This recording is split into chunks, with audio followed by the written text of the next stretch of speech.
You walked into the room and something was wrong. Beautifully lit, everything in place, and completely empty where the person should have been. You felt it before you had a single reason to, while everyone around you was calling them charming, generous, impossible not to like. Here's what nobody tells you. Empaths don't get fooled by narcissists because they're naive. It's the reverse. You're the hardest person in the world to fool. You saw it first. You just talked yourself out of it, over and over, until the evidence became impossible to ignore. What you call being an empath, psychologists call sensory processing sensitivity, Elaine Aron's term for a nervous system wired to catch signals other people filter out. Yours doesn't filter, so you caught what everyone else walked right past. There are 6 things you notice about them that most people simply can't. 6 signals your system logs while everyone else claps for the performance. The 6th is the one that finally proves you were never paranoid. We'll get there. The first one, you catch in half a second. They're mid-charm, the smile, the warmth, the perfect thing to say. And something behind their eyes goes flat. A flicker, like a bulb in a room browning out for half a second, then catching again. Paul Ekman spent decades on these. Micro-expressions, the involuntary flashes of real feeling that leak out before the face resets. Everyone else is watching the smile. You watch the thing that flickered underneath it, and you couldn't unsee it. Once you've seen that flicker, you can't stop noticing how the room rearranges itself. The second thing, they become a slightly different person depending on who's in front of them. With the boss, warm and deferential. With the waiter, clipped and cold. With you in private, a third person entirely. You watch the warmth switch on the second an audience appears, and switch off the moment the door clicks shut. Most people meet one version and trust it. You've watched the same room change its furniture for whoever just walked in. The warmth arranged for the guests, cleared away the moment they leave. And here's the part that costs you the most. You don't just see it, you feel it. The third thing happens in your body before it reaches your mind. Your stomach drops for no reason. Your shoulders climb toward your ears.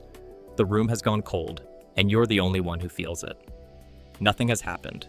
No raised voice, no insult. And yet your whole system is already bracing. Stephen Porges called this neuroception.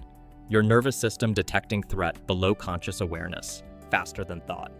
Your body knew before your mind was allowed to. That anxiety you kept apologizing for, your body had already done the math. If this is naming something you've carried for years without proof, subscribe before we go further. We do this every week. Because after enough time around them, you start noticing something strange about yourself.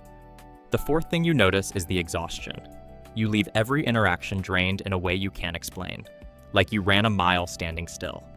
That's the cost of your wiring.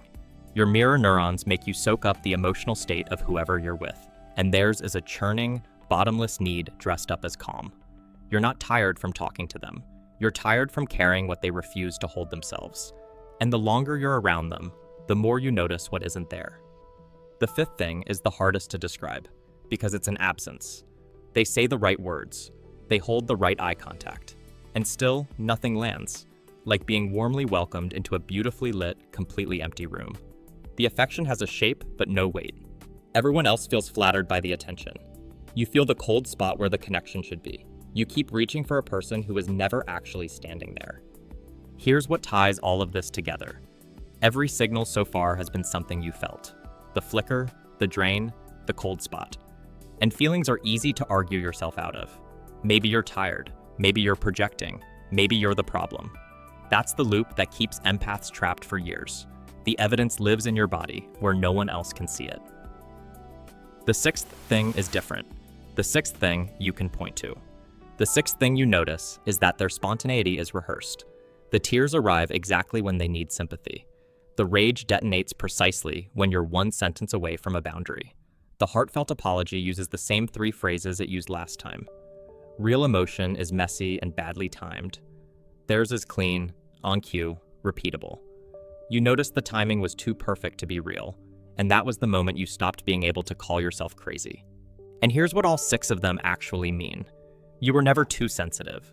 You were the one instrument calibrated finely enough to feel the room was empty, while everyone else admired the furniture. And once you felt that, you can't unfeel it. What they called your oversensitivity was just you being the first to notice no one was home.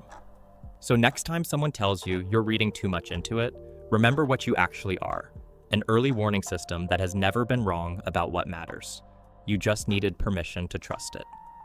Which of the 6 did you feel in your body before you had words for it? Drop the number below. And if you want to tell me who it was about, I'm reading every comment. And if someone keeps calling you too sensitive for noticing exactly this, send them this. It might be the first time anyone's put it into words for them. Subscribe. We translate what your body already knows into language your mind can finally use. We do this every week.